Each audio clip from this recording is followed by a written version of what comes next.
नमस्कार सर्वांना, Rupali delicious kitchen मध्ये आपलं स्वागत आहे। आज आपण झटपट होणारी अशी रेसिपी बघणार आहोत। आज आपण फोडणीचा भात बघणार आहोत। उरलेल्या भातापासून करा किंवा सकाळी करून ठेवायचा, दुपारच्या जेवणासाठी मस्त असा फोडणीचा भात तयार करू शकता आणि करायला एकदम सोपा आहे, पटकन होतो, झटपट होतो आणि मुळात म्हणजे हा भात लहानांपासून वयस्कर लोकांपर्यंत सगळ्यांना आवडतो, खूप छान लागतो। तर मग चला साहित्य बघूया आणि रेसिपीला सुरुवात करूया। तर फोडणीच्या भातासाठी आपण इथं शिजवलेला भात घेतलेला आहे। फक्त इंद्रायणी राईस नाही घ्यायचा शिजवलेला, तो जरा गिचका होतो म्हणून सुटसुटीत जो भात तयार होतो तोच तांदूळ इथं वापरायचा आहे आपल्याला। तर मी इथं एक बाउल भरून तांदूळ शिजून घेतलाय, म्हणजे भात रेडी करून घेतलाय। 2 कांदे घेतले मीडियम साईजचे, 1 टोमॅटो, 3 हिरवी मिरची, कढीपत्ता, कोथिंबीर, फोडणीसाठी मोहरी, जिरं। हा आमचा घरगुती लाल मसाला आहे, नाशिक स्पेशल लाल मसाला आणि नाशिक स्पेशल काळा मसाला। तुम्ही ऑनलाईनही ऑर्डर करू शकता, तुम्हाला हवा असेल तर मी नंबर स्क्रीनवरती देऊन देईल, तर तुम्ही ऑनलाईनही ऑर्डर करू शकता। हळद, धना पावडर, चवीपुरतं मीठ, भात शिजवताना पण इथं मी मीठ टाकलेलं आहे त्यामुळे थोडंच मीठ घ्यायचं आणि शेंगदाणे घेतले, शेंगदाणे नाही टाकले तरी चालतील पण छान लागतात, तुम्ही एकदा ट्राय करून बघा।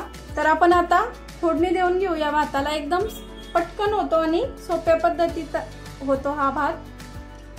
फोडणी देण्याआधी आपल्याला कांदे वगैरे कट करून घ्यायचे आहेत। तर कांदा एकदम असा बारीक कट करायचा आहे आपल्याला इथं, चौकोनी कांदा कट करायचा आहे आपल्याला। तर आता अशाच पद्धतीने मी सर्व कांदा कट करून घेते। इथं कांदा कट करून झालाय, टोमॅटो कट करून घेऊया। त्याआधी मिरची दाखवते मी। मिरची आपल्याला फक्त मध्ये एक कट करून घ्यायचा आहे या पद्धतीने असा। टोमॅटो पण कट करून घेऊया। तर यातला मी अर्धाच टोमॅटो टाकणार आहे, कारण टोमॅटो खूप जास्त मोठा आहे। टोमॅटो पण आपल्याला एकदम बारीक कट करायचा आहे असा। कढई गरम करायला ठेवली आहे आणि त्यामध्ये 1 पळी तेल घेतलंय मी, तुम्ही कमी अधिक करू शकता। तेल गरम झालं की थोडीशी मोहरी टाकून घ्यायची आहे, अर्धा चमचा जिरं टाकायचं। फोडणीच्या भाताला जिरं थोडं जास्त टाकायचं म्हणजे छान चव येते। शेंगदाणे टाकून घेऊया।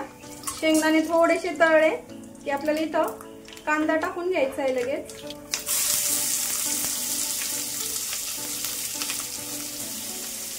मिरची पण टाकून घ्यायची आहे आणि कढीपत्ता पण। कांदा, मिरची, कढीपत्ता आता छान परतून घेऊया। कांदा थोडासा परतला की टोमॅटो टाकून घेऊया। कांदा टोमॅटो पटकन परतावं म्हणून आपण जे चवीपुरतं मी अगदी थोडंसंच घेतलंय, कारण भातामध्ये पण आपलं मीठ आहे त्यामुळे आधी थोडंच टाका, नंतर परतून झाल्यावर चव बघा आणि मग मिठाचं प्रमाण करा।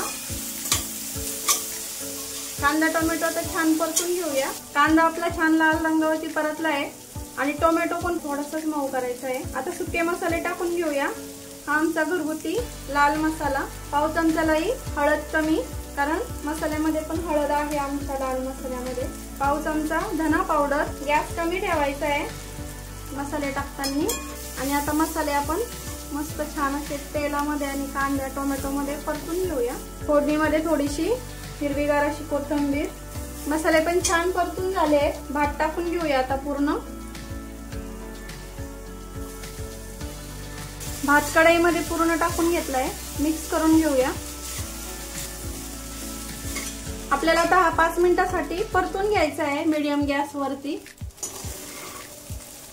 किती टेम्पटिंग दिसतोय, बघता क्षणी तोंडाला पाणी येईल असं दिसतोय आपला हा फोडणीचा भात। आणि हा भात छोट्यांपासून मोठ्यांपर्यंत सर्वांना आवडतो। आपला भात आता खाण्यासाठी रेडी झालेला आहे, आता सर्व करून घेऊया। फोडणीचा भात आपला खाण्यासाठी आता इथं रेडी आहे, बघू शकता किती टेम्पटिंग दिसतोय।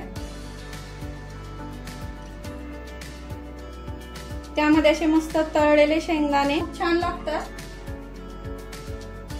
फोडणीच्या भाताची रेसिपी तुम्हाला कशी वाटली कमेंट मध्ये नक्की सांगा। फोडणीच्या भाताची रेसिपी रेसिपी आवडली असेल तर लाईक, शेअर, सबस्क्राईब करायला विसरू नका। रेसिपी नक्की ट्राय करा, कारण घरचं जेवण हे खरंच स्वादिष्ट असतं। अशाच नवीन छान छान रेसिपी सोबत पुन्हा भेटूया। तोपर्यंत बाय बाय।